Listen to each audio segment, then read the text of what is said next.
Do you ever feel like there's just not enough time in your day? Academia has this way of stretching your to-do list while shrinking your actual hours available to you. So how do you keep from burning out? So today we're diving into time blocking. Now you probably have heard about time blocking, but this time it's the old trick with a fresh twist for academics. And it's not just about scheduling, it's about taking control of your time and sanity. There's too much to do, and we need that time. And here's the kicker. Time blocking isn't one size fits all. We're going to help you figure out how to make time blocking work for your life, your teaching, your research, and your life outside of the ivory tower. Yes, we're giving you permission to have a life.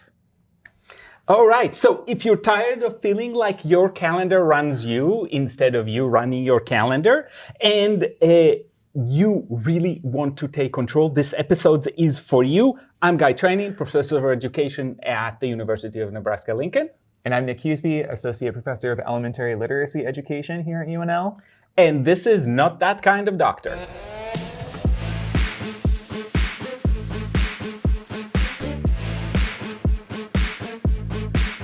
All right, so please remind me what time blocking is. Did you just tell on yourself? I totally told Tell myself. me what time blocking is. Tell me what time blocking is. Tell me what time blocking is. Because I do have to say, anything that's about time management, it's all Nick. I really struggle with time management in general, so I'm the poster boy or poster person for really needing advice about these things, because I do tend to run over, and that is a challenge that I constantly deal with. So please tell me. Okay. So, time blocking.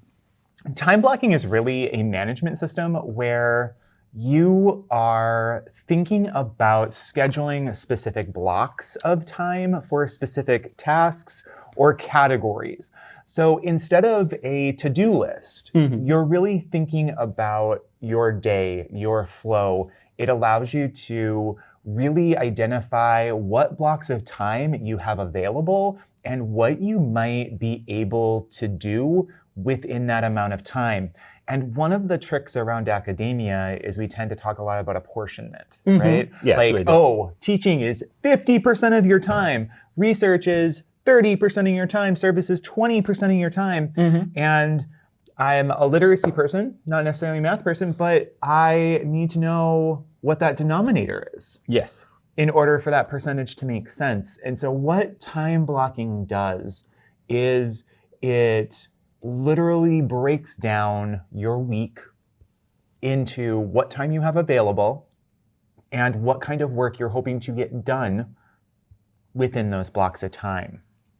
And I think that it helps, as somebody who was department chair and, for example, had to read or to do annual evaluations, that's a really good way for us as faculty members to think about this, because this gives you also that ability to communicate. Look, for example, we have traditionally have had 20% of our apportionment in service. And that's really easy. That's 1 day a week. Show me that you're working 1 full day a week on service, and you've done your job. You don't need to do more than that. You don't need to be doing less than that. But we do see, and I saw as a person who's evaluating faculty, I often saw that people undercount, for example, service, but way invest sometimes in something like teaching, especially early on in your career, because it's new and all of that. You're putting way too much time, and that's where time blocking can really help you change behavior. And so if you want to get started on this, let's talk through kind of the process. So I like to do my time blocking during my Friday meeting with myself, where I kind of go over what I did that week, what I need to do the next week, what meetings do I have on my calendar that I might have to prepare for. And the first thing I do is I identify all of the tasks that I need to get done in the next week. And that's just literally my list. And then I start categorizing. And oftentimes it's around teaching, research, service. And then normally Saturday mornings, I time block my personal time. It's kind of a separate thing. And then once I have that list, I can really think through what needs to be prioritized. What's most important?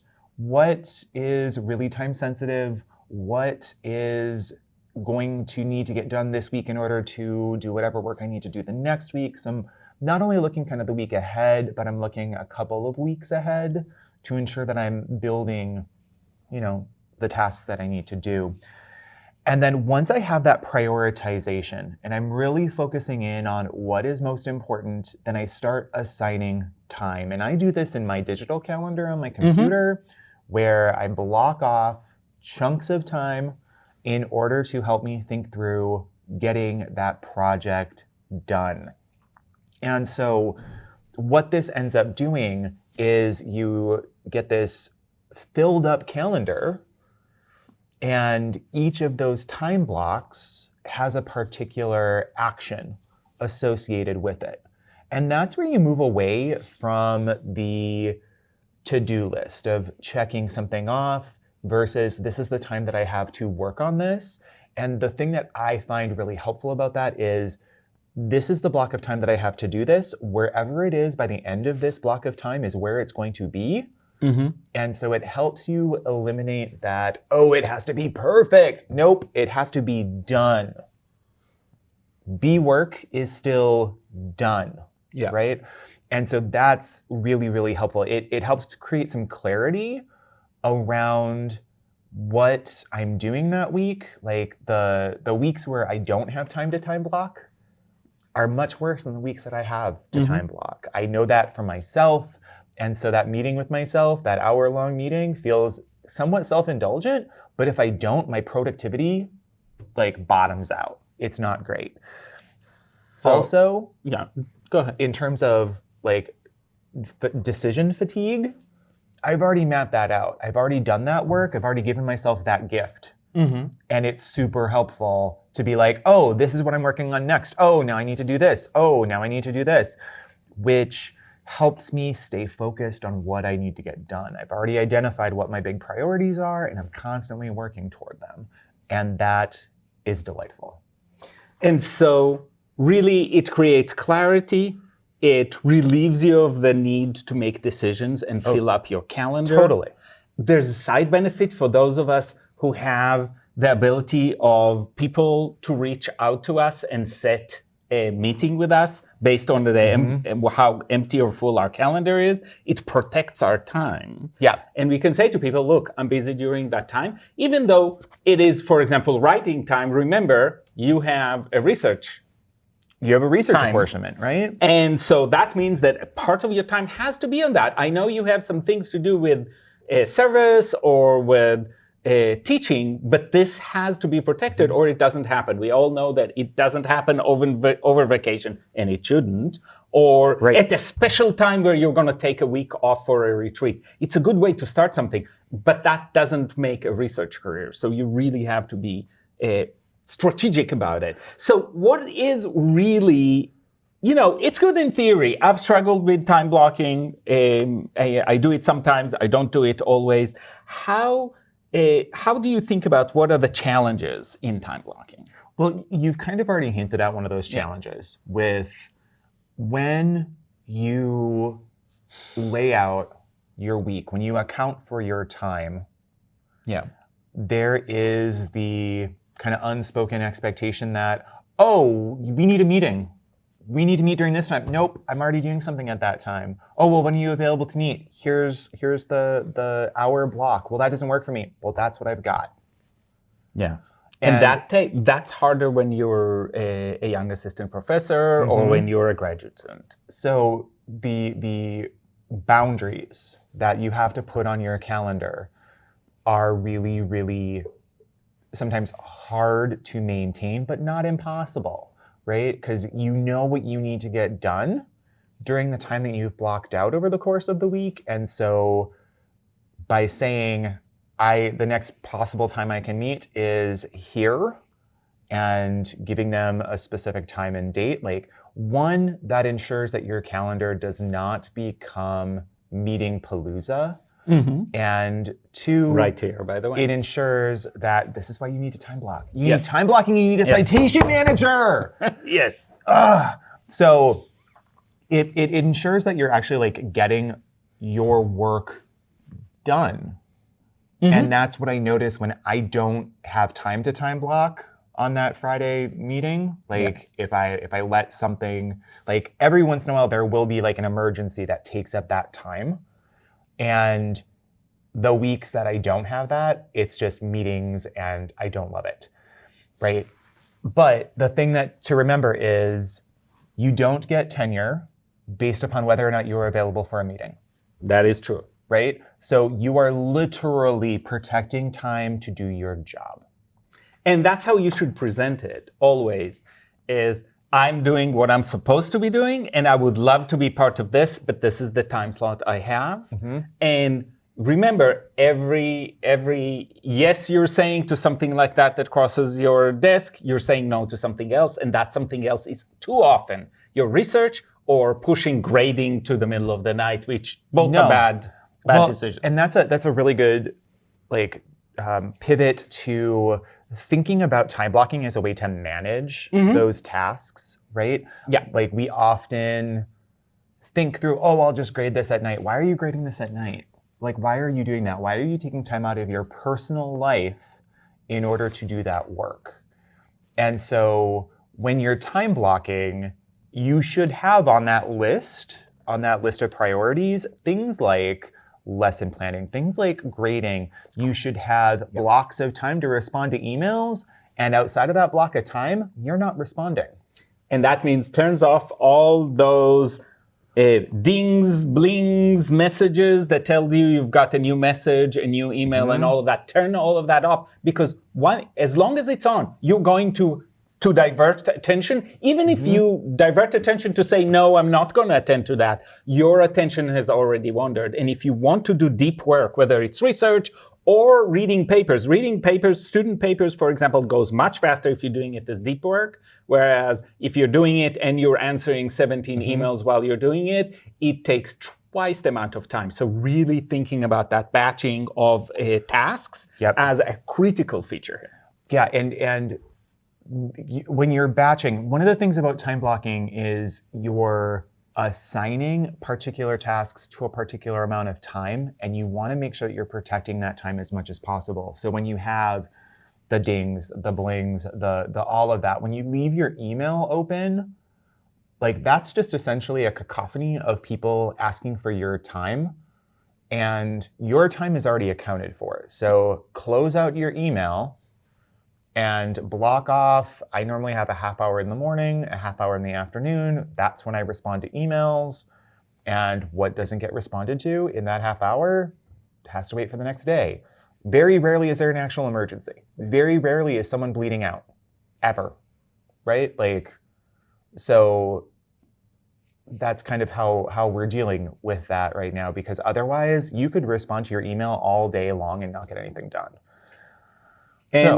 And one of the things that you can do to manage that, especially working with graduate students or working with undergraduate students for that matter, I think especially about students, because colleagues are colleagues and you can deal with that. But with our students, I just let them know, here are the times that I read my emails. So I know you just sent the email, but you are not likely to get a response immediately. It'll either go in the morning batch or in the afternoon batch, but it will not be there 5 minutes after you sent it, unless you just happen to send it when I'm doing my batch of emails. But I think that doing that prep work really, really helps them understand, because they have been used to many bad practices and they always think that we are thinking about them every minute of the day, which may be true, but we are not thinking about their email every minute of the day. So those are ways to manage expectations and make sure that this does not come back as a negative on us. And also, we're teaching our students to have reasonable expectations for them, not just for us. I also don't expect to get an answer from you on my email within 5 or 10 minutes. I'm perfectly fine to wait a few hours or sometimes a few days. If it is not urgent, that is perfectly fine. I mean, if it's urgent, that is not for email. That is for Probably. You find them, you call them. That's what that's for, right? So like, we need to use email for what email is good for. Yes.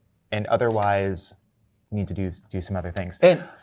And by the way, another badge is time with students. So we've got the office hours, which many professors will tell you not enough students take advantage of. I do my office hours on Zoom, even though most of the time I am in my office, so people can also come in, and some do. But I open office hours, and then whenever I get requests for a meeting, I have office hours. Come during that time, and that batching helps you do that and manage those expectations. And all of my students, and I have a fairly large advising load at the graduate level, they know Wednesday afternoon, 4:30 to 5:30. This is when you can talk to Guy whenever, whatever happens. Even when I'm out in conferences, I do take that time. I walk up to my room, I open my Zoom, and I can talk to my students and give them anything that they need or have the conversations. If it's a hard conversation, I do it at another time. But I do block those off because otherwise it can take over a calendar very easily. And when I think about like my time blocking, those are kind of fixed blocks.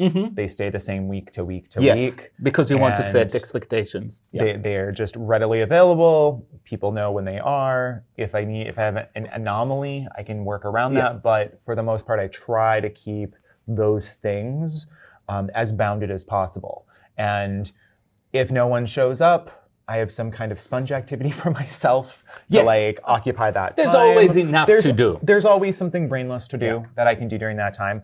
But one of the biggest challenges, I think, for people who begin with time blocking is the concept of how long it actually takes to get something done, right? We know from research that we underestimate immensely the amount of time that it takes to get something done. So one of the things that I recommend is, as you're starting with time blocking as a strategy / tactic to help your time management, is to not only time block out in your calendar how you're going to spend this time, but also be thinking about, okay, as you live this calendar, as you live this time blocking, how long does it actually take you to get something done, right? Like, what can you actually get done in an hour? How many student assignments can you get graded in an hour? Are you going to get them all graded if you have a class of 24? Probably not. But if you have an idea of how long the average takes, that's super helpful. Yeah. Right? And because I have like done some thinking around like how long it takes me to do particular things, I can time block much more effectively, but also have some buffer zones in order to help with that. And so the one thing that I want to add to that is, if you're working in teams, and I do have a number of teams I work on, some of them I lead, some of them I participate, those are really helpful, just like your Friday session with yourself is have a Friday session or a Thursday session or whatever it is, set in the calendar every week to set the blocks for next week the same way, but now with the group activities, because you've got to negotiate times, and these are the teams you work on. Now, again, the easiest way to do that is to set regular blocks that repeat, and not just scheduling from week to week, because it's a lot of people's, well, not a lot, but usually 3 or 4 people's calendar. We try to stay out of more than that, except for a team meeting. And it's the same thing. Batch what you're going to do, put it together, make sure there's enough time for deep work. So don't schedule 15 minutes or half an hour if this is a research task or a big reading task or whatever it may be. You need more time. And going back to underestimating, we underestimate how long it's going to take to write a paper or even a section in a paper. Well, and I think you bring up an interesting point around, like, if it's a 15-minute task, if it's going to take 15 minutes or less, I normally have in those buffer zones. Yeah. I keep a list in my notes on my computer where I try to track those like smaller things that are kind of one and done. Yeah. And that's where I get those kinds of things done. And I try to make my time blocking really count for those bigger, larger projects. And that's typically how I'm thinking about that. And so when you're thinking about that time blocking, one of the biggest things that you're going to have to manage are interruptions. Mm-hmm. And so I like to think back when I was a teacher, I always had a I love reading button that I wore. And if I was wearing that button, I was like on a mission. Yeah. I had stuff to do. Kids were coming through the door in like 20 minutes and I had materials to prep and copies to make. And please don't talk to me. I appreciate you as a colleague, but not right now. And I kind of have the same thing here with a sign that you actually gave me, my on-air sign that I click on. And that is, please do not disrupt. Send me an email. I will get back to you as soon as I possibly can. And that can sometimes feel rude, but it's really not. It's you trying to get your work done. Yes. And another way to manage that, especially post-pandemic, but in general, is make sure you know where you are less interrupted. And for many years, I could not work at home because I was interrupted. I had kids at home. I always felt like there was something to do at home. So that was actually disruptive for me. I have found that having a small home office in a piece of the house where nobody ever walks really, really helps. And so sometimes staying home will prevent. I love having hallway conversations. I am very good at that. If I'm good at something, this is one of those things. Unfortunately, that's not part of my apportionment. So staying home, it would have been great if it was. Staying home for a portion of the time, especially for deep work, is really, really useful. Now, we have to be on campus because we're teaching, because we're doing research with others, because we do want to spend time with, and I think it is very important, especially for faculty in the first few years, to get to know colleagues, to get to know what they're doing, to make sure that they are part of the culture. But on the other hand, you need to also protect your time. And that's another way to protect your time. However, don't just say, I'm home working, but actually have those blocks. Yeah, remember that time blocking is, you're organizing around task. Yeah. Right? Like, I don't necessarily work at home anymore because that was distracting. Yeah. It would take me away from my task and it'd be like, oh, I could do laundry while I'm also doing this. Like that false sense of multitasking.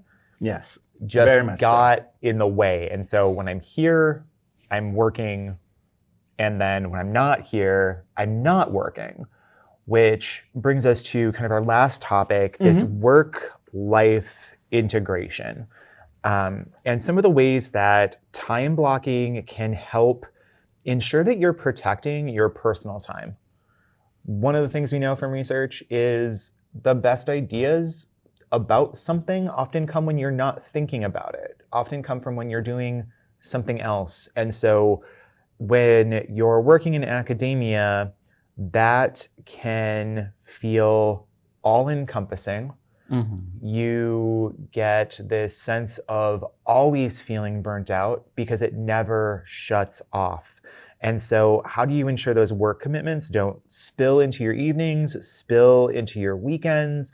And so some of the strategies that I've found particularly useful is setting clear boundaries for work hours, setting my denominator. Is essentially what that comes down to. Yeah. I typically work about a 48-hour work week, which is more than 40, unfortunately, but that's about the amount of time that I need to get everything done in a week, right? And that's like basic stuff. And so outside of those hours, like once I am done for the day, I'm done for the day. I'm not checking email. I'm not grading stuff at home. I'm trying to get that stuff done during my workday within that 48-hour block. Because, like I said in a different episode, I got hobbies. I got things I'd like to do. And so I want to make sure that I have that time blocked as well, right? Like it is December 2nd as we're taping this. I made the holiday wreath of my dreams this weekend, and it was delightful. It was so nice to have that time. Yeah. I try to go exercise. I'm trying to do these other really specific things that help me at work, help me be a better person at work, because when I'm at work, I'm at work. And that's helpful. And you talked a little bit about blocking time for your personal activities. Mm-hmm. And that is something I do actually, because we have a lot more control over our time and the boundaries aren't clear. I do block time, especially during the week. I tend to work weekends, at least 1 out of 3 weekends. I teach a whole Saturday. Mm-hmm. And so I am very conscious on those weeks. It's like I'm working a full extra day. Right. And so I need to find the time during the week to work a little bit less. Otherwise, I'm working 6, maybe more days a week, and I'm approaching the 60-hour week instead of the 48. And to work that amount less, right? Yes. Like let's say something gets pushed to a Saturday, you take that time to do whatever you need. To do whatever you need during Monday through Friday. Like you have to move that. Yes. It's the same thing if you teach at night. If you teach at night and your class goes till 7:30, your day might not start until, 11? Yeah. So like when you're thinking about time blocking, those are the kinds of flexible things that you can do with it. And plan for those weekly reviews. Like as you start with time blocking, you get a better sense of how long something takes. Mm-hmm. You're going to be able to notice which blocks work really well for you, where and when you work best doing particular things. Yeah. So there are certain things that I am really good at in terms of midday. That's when my best thinking comes because I need to ease into my morning, right? And so midday's a really good time for heavy lifting. Mm-hmm.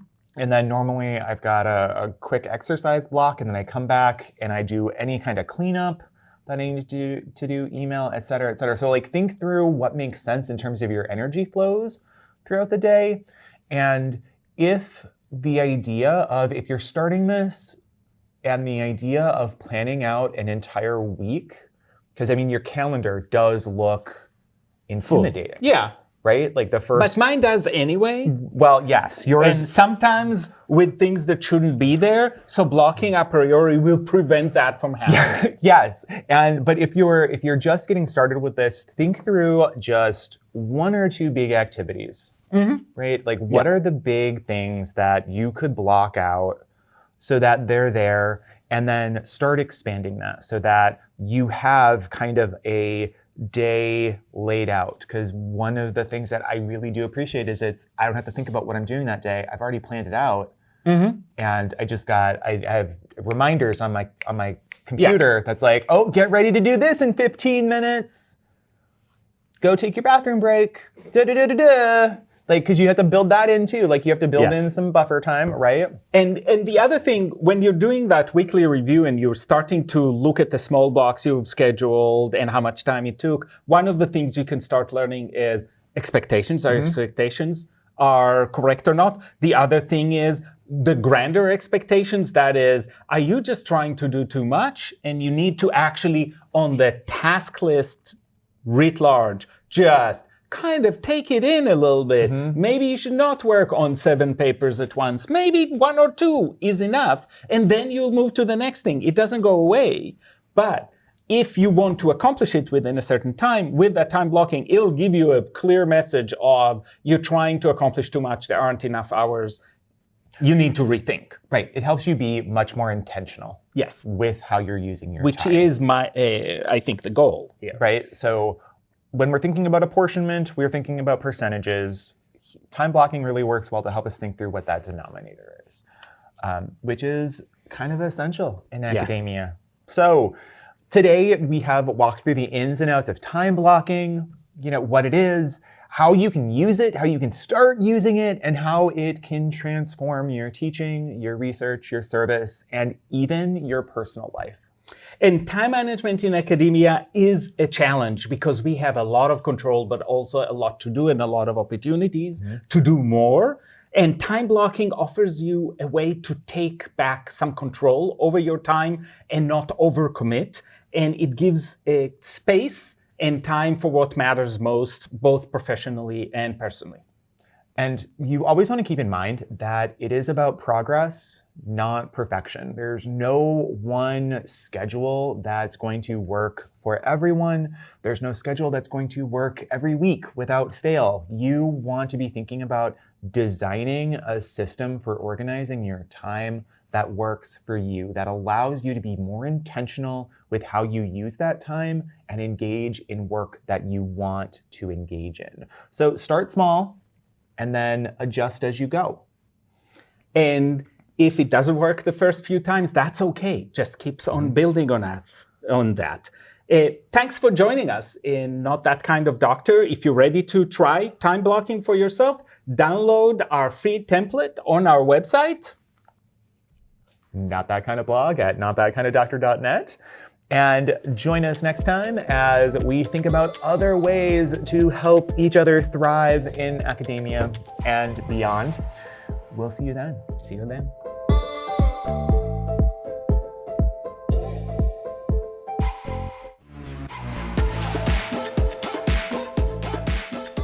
Thanks for watching Not That Kind of Doctor. We appreciate you and your time and your dedication to the work that you are trying to do. So like And subscribe and watch other videos here.